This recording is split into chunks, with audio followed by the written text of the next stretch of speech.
Tensions between police officers leaves two seriously injured. MP says authorities turning a blind eye on Manus. And an age-old art that's still in existence.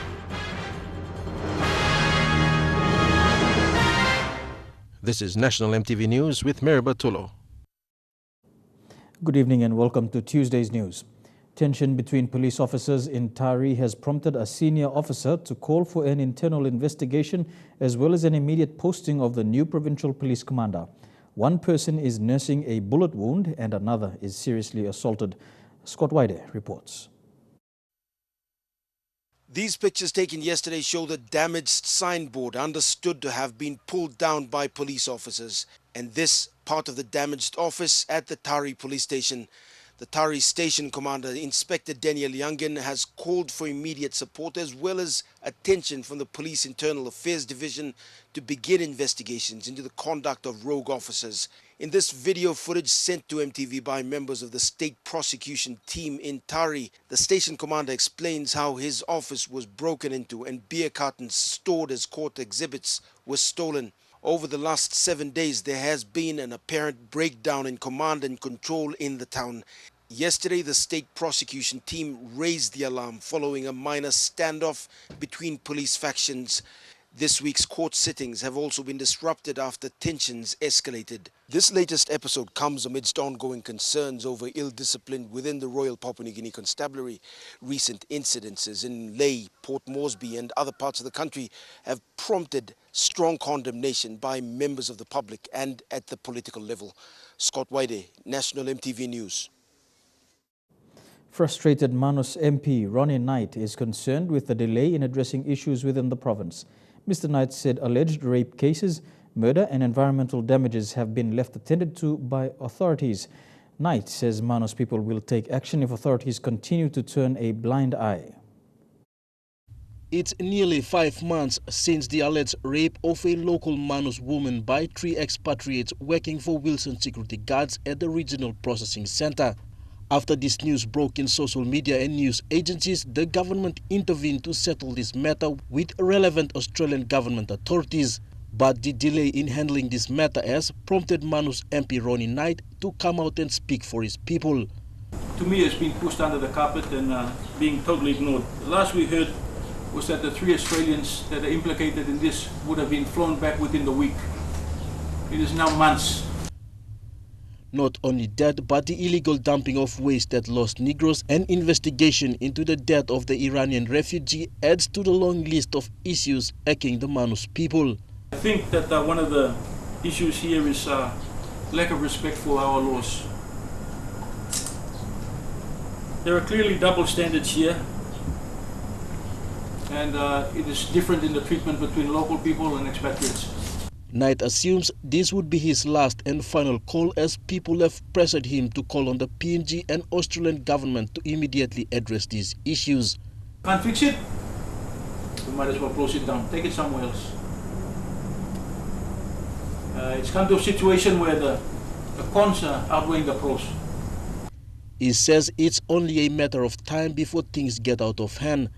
The Manus MP is tasking the government not to neglect Manus locals, but for justice and upholding of PNG's constitution and human rights. Appealing to Department of Immigration, Lands, Department of Environment Conservation and the Labour Office to go to Manus, set up a task force, put an office there, a permanent office there,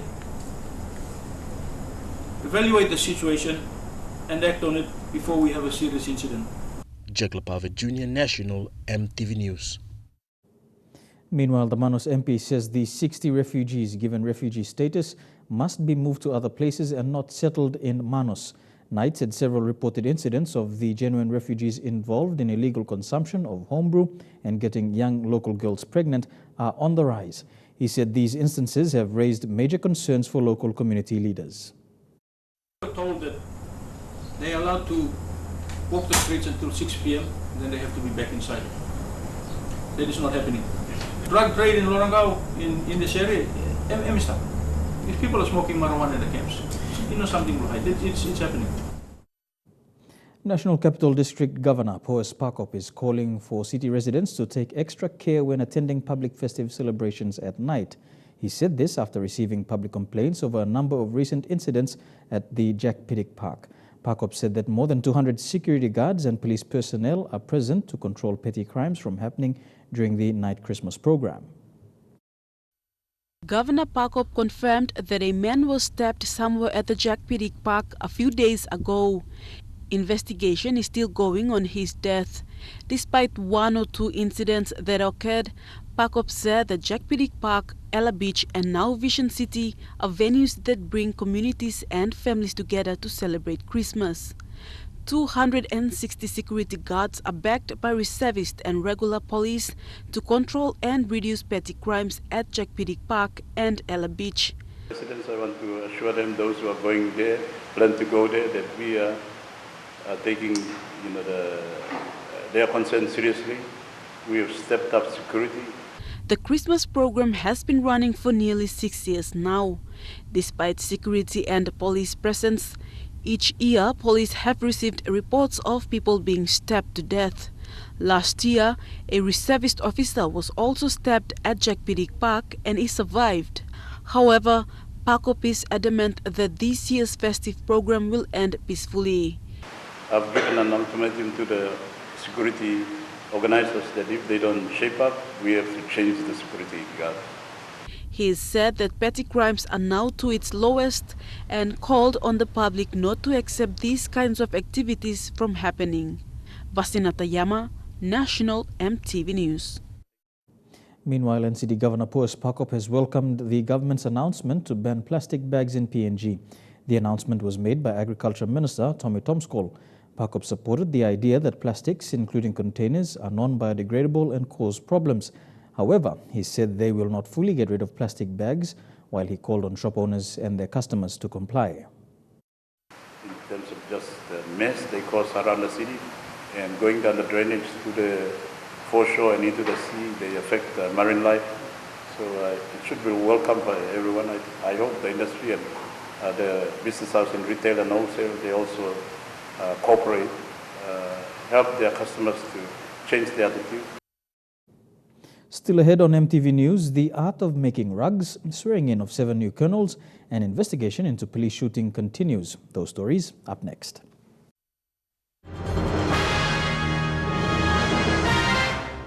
Welcome back to the news. Rug making is an art that was taught to a group of men and women in the Eastern Highlands by an Australian expatriate in the 1970s. Since then, the methods have not changed.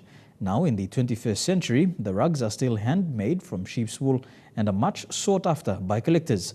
The methods still retain their old charm. The Eastern Highlands Cultural Centre in Kainantu is a special place. It is a store of knowledge maintained by a dedicated few. It's a place known for two things, its pottery and its handmade rugs. Rug making isn't a traditional art. It was introduced in the 1970s by an Australian expatriate who lived in the Eastern Highlands. But now the art has become part of the Eastern Highlands identity. Before la class posipia, mi plano sabe simlo hialo Papua New Guinea. Es la time ben lana stop. Mi plano sabe ordering mo get a bell or Newsland. I come back, you plano work come now or same. Okay, plano looking mo same plano Papua New Guinea ga plan the class posipia stop. Nas la class posipia len lo or farmers lo aslen or sabe. Lugatim mi plano tokimo lo.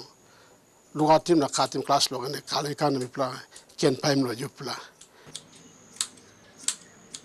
Rug making supports the remnants of a sheep and wool industry that thrived in the 1970s in the Eastern Highlands. Sheep farmers from all over the province shear their sheep and sell the wool to the Kainantu Cultural Centre.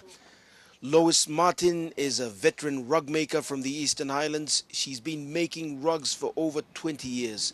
She is one of several whose passion for the art is unmatched. One pla Mary bin kan laini mi pla lo displa walk. Na mi pla stop. Na em laini mi pla pinis na emi ko pinis. Na mi pla bin stop na emi pla walk in displa walk ya. Em also mi pla come up also mama papa lo disla something na em easy lo mi pla can make in displa walk. Behind mi pla walk pinis. Em also mi pla like go out or some pla only like kam na school na walk lo displa walk e mol by kam. E wan pla good pla walk displa walk here. Today we weren't able to film the actual rug making in action, but we could only film preparation of the wool. It's a tedious process that takes several hours. Emi can take him 2, 3, 4 days lo finish in one pla. Big pla rug.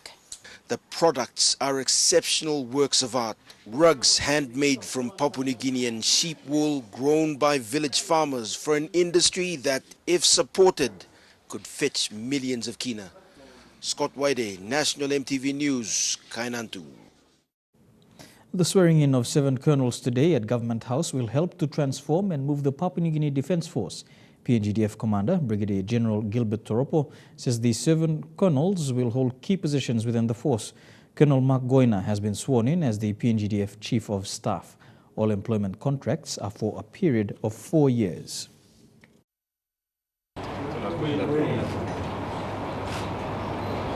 As the Commander of the Defence Force, I'm happy that they can eventually sign the contracts. They've been working very hard last year and this year to see the PNG Defence Force transform and move forward to prepare in many other events in the 21st century. So it's a great opportunity for these officers to have the contract signed, especially as we are approaching the end of 2015. Investigations are continuing into the shooting death of the driver involved in a police car chase in Port Moresby on November the 26th.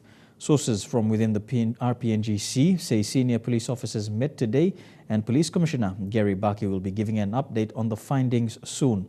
The driver was shot and killed by police after a 20-minute car chase from Tokarara to Morata on the night of November the 26th. It has been 11 days since the incident occurred. So far, police have identified and interviewed the female passenger who was with the driver that night. Since last Friday, police have not come out clear on the progress of the investigations. Inside sources say a meeting was held at the police headquarters this morning to discuss the shooting. However, sources say it will take at least 2 more days before a police report can be released. The driver was killed at Morata after he was chased and shot at by police. His offsider, a soldier, was wounded but has recovered. 24 hours after the shooting, a joint investigation team was set up by senior criminal investigators from the Police Criminal Investigation Division and the PNGDF. And for our investigations team, we will be at full strength running this afternoon to get to the bottom of it. Action must be taken, and this matter must be dealt with immediately. And that is what we've discussed, we've agreed upon. And that is the manner in which we will move forward. It is understood the team have started looking into the case since last Thursday, and Commissioner Baki will be giving a brief on the findings. This will be the second police investigations into a police killing this year. In January, 2 Hanwabada men were also shot by police, and police are yet to identify the shooter or shooters. For this incident, though investigations have begun, the narrowing down to the shooter will take months to complete, sources say. Tekla Gunga, National MTV News. The opposition is pushing for Parliament to reconvene before the 22nd of March 2016 in order to address pending critical issues of national importance. Opposition leader Don Pollier said the government's decision to adjourn Parliament to next year did not serve the best interest of the nation. He described the government's conduct as a gradual derailment of democracy. Don Pollier said critical issues such as the ongoing drought and the TB outbreak in Daru have not been addressed by the government. He was concerned that the longer they were left unattended, the nation would suffer a greater deal than it already is. And the disaster, the drought issue now is the one that should be given a lot of focus. But we're not discussing about it. The health issues, we're not discussing about it. The cash flow issues, and the Parliament is not sitting.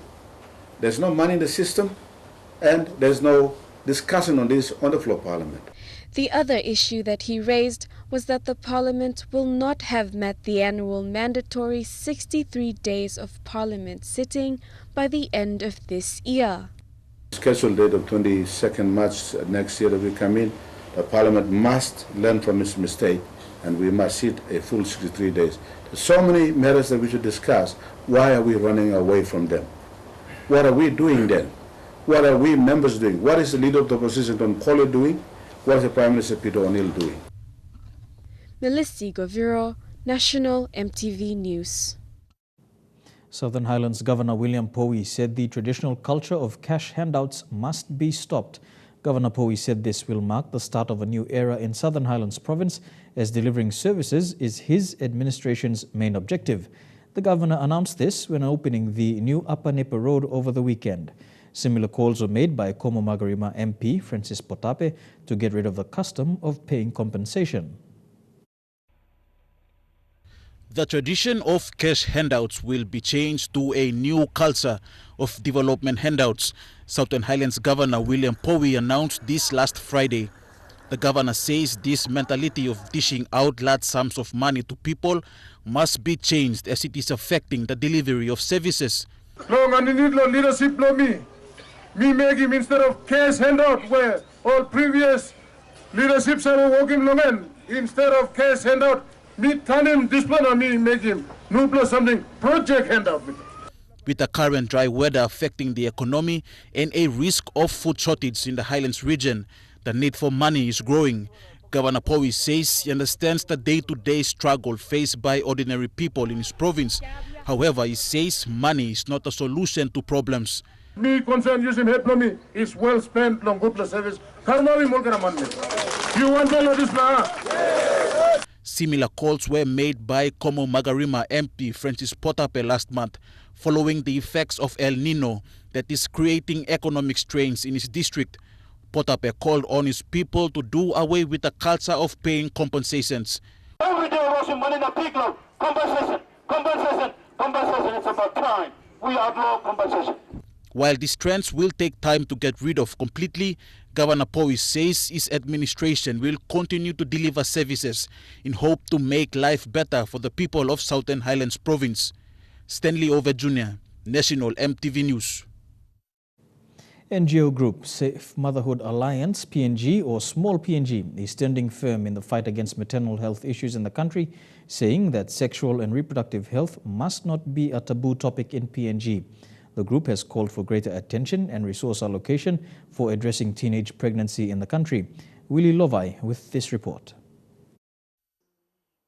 Safe Motherhood Alliance is a non-government organization that has been very vocal on maternal health and related issues in the country. Issues like teenage pregnancy, gender equality, sexuality and women empowerment are tackled by the women behind Small PNG. Information about the normal, not just the biology of sex, but the emotional changes that go on and all of these things to understand these processes.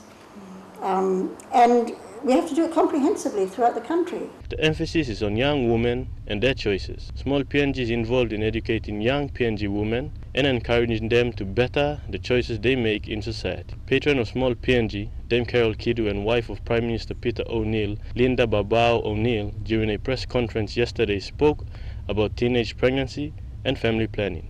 The aim is to provide more awareness, advocate to the younger population, and break cultural barriers that make sexual and reproductive health discussions taboo within families in PNG. We need to have those discussions as parents to our children, our young girls, our young boys, on not only their sexual reproduction system and their health, but also the emotion that goes in. For PNG, there are many obstacles like poverty, the lack of education, and cultural barriers. However, having a well-informed and educated female society is the first step to preventing teenage and unwanted pregnancy in the country. Willie Lovai, National MTV News. And now a look at the finance news. The kina closed unchanged at $0.3350 in the interbank market. At Bank South Pacific, your kina was buying $0.3275 $0.4477 Australian dollars, $0.2990 euro, and 40.10 Japanese yen. Looking at commodity prices at New York close, cocoa and copra closed higher, while gold and coffee closed the day lower. Palm oil and crude oil closed lower, while copper closed the day higher.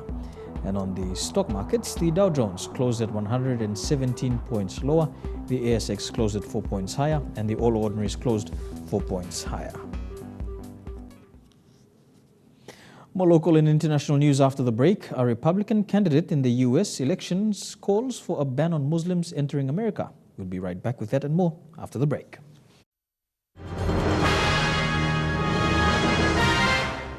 Welcome back to the news. Following its temporary shutdown yesterday, the Kieta Aropa Airport in the autonomous region of Bougainville has reopened for normal flight operations. The closure was related to overdue claims by locals. Fabian Hakalitz files this report.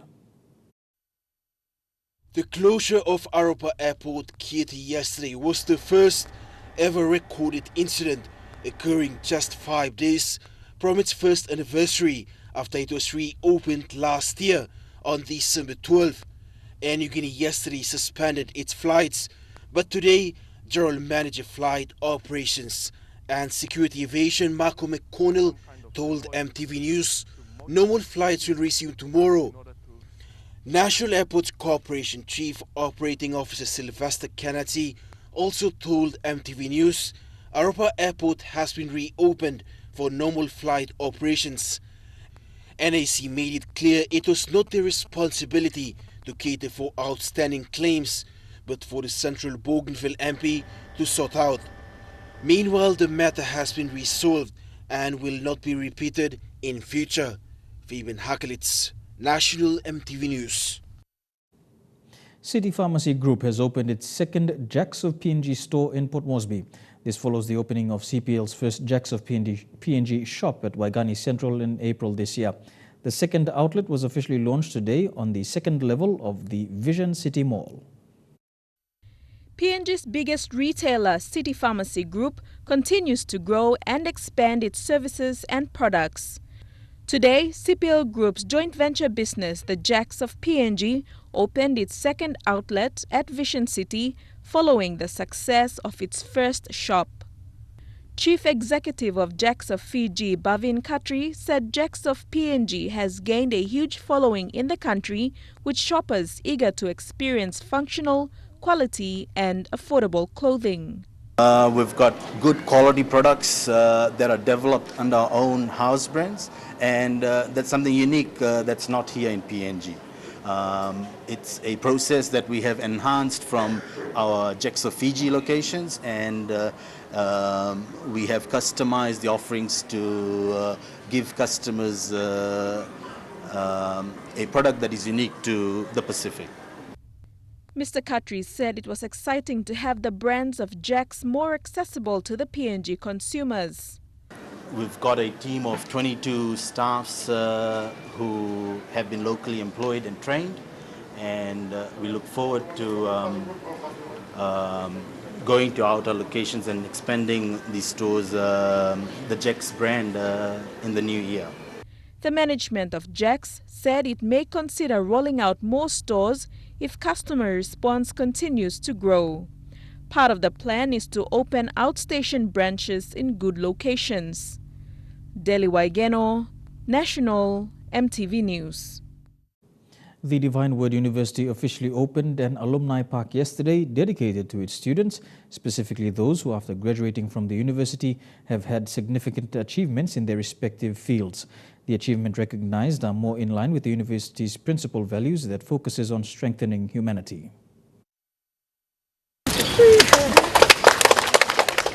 The Alumni Park was officially opened by the Australian Acting High Commissioner to PNG, Ms. Bronte Moles, and Ms. Regina Jurkowska from the Republic of Poland Consul General in Sydney. Within the park is the DW Alumni Immortality Wall, the wall that those whose achievements are recognized will have their names engraved on for future generations to see. Each year, during the DW Foundation Day on August 21st, we'll always have Alumni Day as well. And each year, DW's alumni will receive Alumni Award of the Year, and her or his name will be carved forever on the immortal wall of alumni. This year's DW Alumni Student of the Year is John Tucker, who graduated with the Bachelor of Business Accounting 3 years ago. He was recognized with a local and 2 international awards, with this local award being the 4th. I'm really excited, really happy. A good number of alumni students turned up, and the place was alive with the meeting and greeting. The park is also understood to be open for alumni students who wish to have their weddings there. This Alumni Immortality Wall, also known as the Wall of Fame, has John Tucker's name as the first on it, but it is still bare, waiting for other students to perform and have their names on it. Rachel Shise, National MTV News, Madang. The Miss Pacific Islands pageant in Rarotonga, Cook Islands, is proving to be the place to make connections. The small PNG contingent was treated to a welcome dinner hosted by the former 1999 Miss PNG Roberta Ali, who is married to a Cook Islander and a resident of Rarotonga. With this year's pageant theme, Our Spirit of Adventure, the 8 beautiful contestants, including Miss PNG Abigail Havora, were traditionally welcomed on Sunday by the Paramount Chief, Queen Tinomana Ariki, at her palace grounds. Miss PNG Pacific Islands Abigail Havora arrived to a rousing welcome in the Cook Islands last Friday. She was first of the 8 contestants of the regional Miss Pacific Islands pageant to arrive in Rarotonga. The official program began on Sunday with a church service at the Ararangi Christian Church. The hearty Peroveta singing resonated the Motu and Peroveta singing, reminding Abigail of home despite being sung in a different language. It so happens that Ararangi has a long history with the Motu and villages of PNG, especially Hanwabada, having had early contact with Rarotonga missionaries through the London Missionary Society, or LMS, later to become the United Church. The Miss Pacific Islands pageant 2015 marks 29 years since the inception of the pageant, formerly known as the Miss South Pacific. The pageant began on the 6th of December and will run through to the 12th, with the winner to be crowned by Miss South Pacific 2014. Deli Waigeno, National MTV News. Global carbon dioxide emissions are reportedly set to decrease this year due to a reduction of coal usage in China. A study presented at the COP21 meeting in Paris revealed that carbon dioxide and fossil fuel emissions have possibly fallen by around 0.6% this year. The decrease is a massive feat in the wake of a 3% growth in the global economy between last year and this year. Professor Corinne Leclerc, who led the analysis, said the drop is also due to accelerated growth in renewable energy worldwide. China is still the world leader in emissions, making up 27% of the world total. To the elections in the United States, and Republican candidate Donald Trump, who has been making headlines for his outrageous statements, was at it again, this time calling for a total ban of Muslims entering America. Reporters waited in line to hear Donald Trump speak tonight in South Carolina. Word started to spread about his latest idea, banning all Muslims from entering the U.S. Donald Trump is now saying Muslims should not be allowed to enter this country until the U.S. figures out what's going on. Do you agree with that? Yes, I do. Why? I don't want them here. Who knows what they're going to bring into this country? What, bombs? ISIS? What? They need to go. He's not the only supporter backing Trump's call for a total and complete shutdown of Muslims entering the U.S. In fact, no one here we spoke with had a problem with the plan. That's a very idea, and I think that he's done due diligence when he makes that statement. We have to protect our American citizens first, and the vetting process and the whole program lacks integrity. That's not true. In fact, the vetting process run through multiple agencies is vigorous. Some folks here saying not all Muslims are bad when pressed, but say they don't want to take any chances, even if some are coming to terms with it slowly. I think that they should go through screening. I mean, extensive screening. I mean, we just let terrorists into this country that did the California shooting. He's not saying screening, he's just saying no Muslim should be allowed to enter the country right now. You agree? Yes or no? It's that simple. Yes. Trump's harsh words for ISIS have also energized his supporters. On Fox recently, Mr. Trump shared part of his plan for how he'd bring down ISIS, including targeting terrorist families. You have to wipe out their homes where they came from. You have to absolutely wipe them out. It's the only way you're going to stop terrorism. Are you in favor of bombing terrorist homes? Absolutely. Absolutely. People will continue to reproduce and they will raise children in their beliefs. Somebody just needs to go in there and take control of this. I just think it's going rampant, and I'm worried about America, worried about our safety. They're getting in. They need to be stopped. At a November rally, Trump had some of his strongest words yet. We got to go and we got to knock the shit out of these people. Why do you think that he's the guy to take on ISIS? He's got guts to take it on, and he can build a coalition also of other people to take him on as well. And one other note, even though Donald Trump doesn't have any political experience and he's never taken a country to war or been in charge of a country at wartime, people who I spoke with still say that they believe he's the guy who can combat ISIS. He's the guy who can wipe out ISIS. None of them really had any idea as to how or why they think they believe that when I pressed them, but they just believe wholeheartedly that he's the only one, the only candidate who can get the job done. And that ends our news segment. Trukai Sports is next. Hunters dropped 4 players from the train-on squad. I'll be back with the details after the break.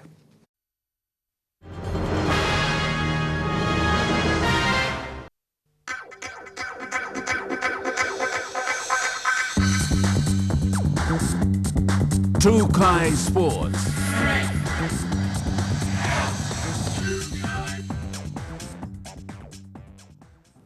Welcome to Trukai Sports. After just a few short weeks in training, the PNG Hunters have already released 4 of their 36-man train-on squad due to a lack of performance and work commitment. Jaylee Sapias reports. The exclusion of the 4 players who choose to remain unnamed will not affect the team's training schedule, assistant coach Nigel Hukula said today. We feel that they need a little bit more time in the Digicel Cup. Some of them are coming from the Confederate, so they come from different league programs which don't see consistency in rugby league. So if they're able to fit into a competition like our Digicel Cup, they'll have a week in, week out competition where they can practice the skill-based level and content, so that we can go back and assess them over the period of time, so that we can have a look and see if we need to call our players again, we can bring them into our squad. Hukula said it was an encouraging situation for the whole team as he needs 100% commitment from them. It's seen as a bit of a win-win for everybody here.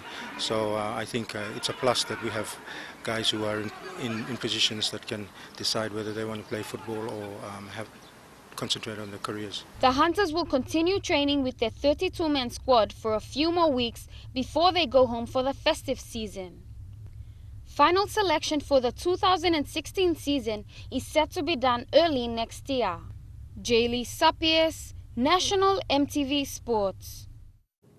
The Autonomous Region of Bougainville will host a Rugby Sevens festival during the festive season. The event will take place over 2 weeks, with the Pacific and Union Schools Challenge on December the 17th and the provincial tournament on Boxing Day. The Rugby Festival will be driven with a Peace Through Peaceful Means message to assist with the ongoing rebuilding efforts within the Autonomous Region. While the rugby showcased on the field will be the biggest draw card, the tournament will carry the message of peace through peaceful means. President of the AROB Rugby Football Union and Executive Director of the PNG Sports Foundation, Peter Chamalili Jr., says the tournament will be used to encourage peace through the children and the youth, and also encourage the involvement of rugby union throughout the community. The festival is promoting again school children during the festive season. It is one of the strategies in which Bougainville Rugby Union in the past have always aspired to achieve, which was to create an activity through schools, but at the same time getting up to Christmas activities that would evolve into the Christmas period, and which we've now created this the school festival, which will happen next week. While the school's tournaments will showcase the talent scouted from the Junior Pacific and Union program, it will also provide an avenue to expose new talent from around the region, as well as provide an opportunity to establish the level of rugby in region. We've now created this the school festival, which will happen next week, 2 weeks' time. After school festival, then you have the provincial festival, which is the festival that will allow us to identify more rugby talents that will hopefully participate in the PNG Games in 2016. So Bougainville Rugby Union has taken that initiative to create its own activities, its own competition, to be able to better plan and identify talents moving forward into 2016 and beyond. The Rugby for Peace Festival will also be used to enhance the sport within the region, as Chamalili aims to further develop the code. We started off with in North Bougainville developing rugby, and the very purpose of creating a base was to be able to create that resources that over time those resources will then evolve throughout the island. And I guess we've achieved that through our own identity. You know, we created an identity called the Black Orchid. The Black Orchid purpose was to be able to bring significant positive attention to the island. So not necessarily rugby, but rugby is just a tool to attract that attention, at the same time to promote the development of sports in Bougainville. Rugby has just been that great tool to achieve all those other factors. Lorraine Genia, National MTV Sports. And Trukai Sports continues after the break. Stay with us.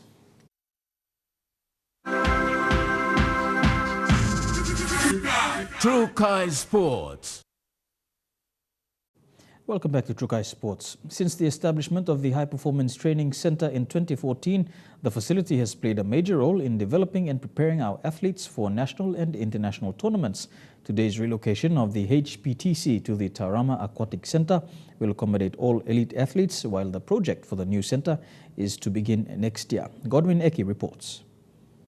The PNG Olympics Committee today officially did the handover of the relocation of the High Performance Training Centre to the Tarama Aquatic Centre in Port Moresby. PNG's elite athletes will use the Aquatic Centre as their training ground, making use of the facilities and equipment available, while waiting for a new HPTC to be built at the Sir John Guy Stadium, with the construction to start next year. Minister for Sports Justin Chichenko said the O'Neill Dion government will continue to support and invest in sports in building our nation, as it has done this year by playing a key role in supporting Team PNG on the success of the 2015 Pacific Games. And also the High Performance Centre here to the Tarama Aquatic Centre is a blessing for the athletes to take themselves to the next level. The national government has put in 5 million kina in its 2016 budget just on the staffing, management and maintaining the actual high performance centre here at the Tarama Aquatic Centre. He said great legacies have been achieved in the past, and the country will continue to make legacy in nation building to support sports in the country. He also said with the commitment of the government to help support sports in the country, PNG will continue to help athletes that will help represent Papua New Guinea at international competitions. PNG Sports Foundation CEO Peter Samalili Jr. confirmed the government's continuous support and operations through the budget allocated for 2016. PNG Sports Foundation will continue to support the services as well as guiding its representatives through the high performance programs for both the athletes and their coaches. We will build a state-of-the-art high performance centre, which will be based over at Sir John Guy Stadium. So for the next 12 months, although we'll be having the high performance staff operating out of this facility, the exciting part to all this will be that it will be a standalone facility. Godwin Aki, National MTV Sports. Following the rollout of the regional capacity building workshops conducted by the PNG Sports Foundation in the lead-up to the 7th PNG Games, Director of Events Jack Susuve says their biggest focus will be on improving the administration and management of provincial teams. His comments come after the 6th BSP PNG Games in Lae highlighted poor management and organisation of teams, which led to several withdrawals. Us preparing the teams, I think it's beginning to change the the principles in terms of how they apply and mentor their team management. They have to know that they have to meet timelines. They have to know that the way forward with the road is about 12 months ahead. And so many ways that they want to get there, but the challenges ahead are very difficult. So those difficulties are overcome with the kind of training that they have received so far. So in a way, it's helping to reshape their management team as well as taking the way forward in making the 7 games a success. Trukai Sports ends there. The weather details for the next 24 hours coming up after the break. Trukai Sports.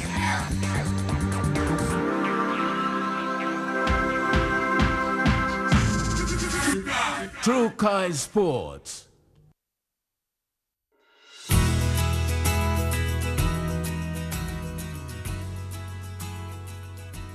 Taking a look at the weather forecast for the next 24 hours, first of all in the southern region, mostly fine in Port Moresby, Kerma and Popondetta. Fine weather expected as well in Daru and Alotau. To the Momasa region, brief showers expected in Wau, Medang and Vanimo, showers and thunderstorms expected in Wewak and light showers for Lae. To the New Guinea Islands region, brief showers expected in Lorengau and Buka, a few showers in Kimbe, mostly fine in Kavieng, Kokopo and Rabaul. And in the Highlands region, all major centres to expect showers this evening and morning fog.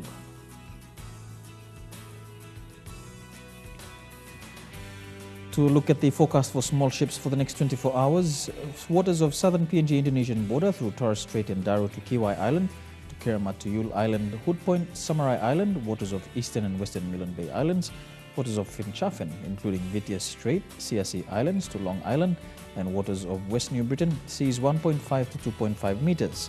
Waters of Samarai Island to Cape Bogle, Finchafen, waters of New Island to East New Britain and Bougainville, seas 0.5 to 1.5 meters. And waters west of Long Island to Medang to Bogia, Wewak, Aitape, Vanimo and northern PNG Indonesian border, and with waters of Manus and its western group of islands, seas 0.5 to 1.3 meters.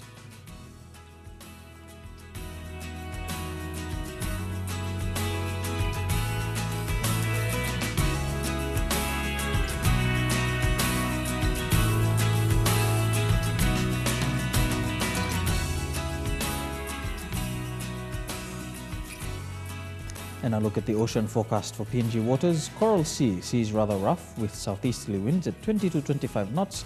Solomon Sea, seas moderate with southeasterly winds at 15 to 20 knots with gusts. Bismarck Sea, seas slight with patches rather rough with southeast to southwesterly winds at 10 to 15 knots with stronger gusts.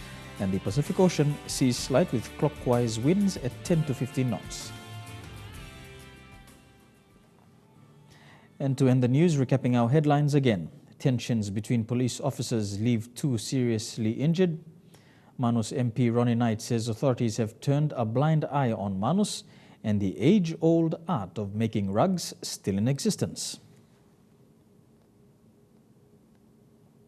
And that has been National MTV News. I'm Mary Batulo. On behalf of the MTV News team, pleasant viewing. Good night.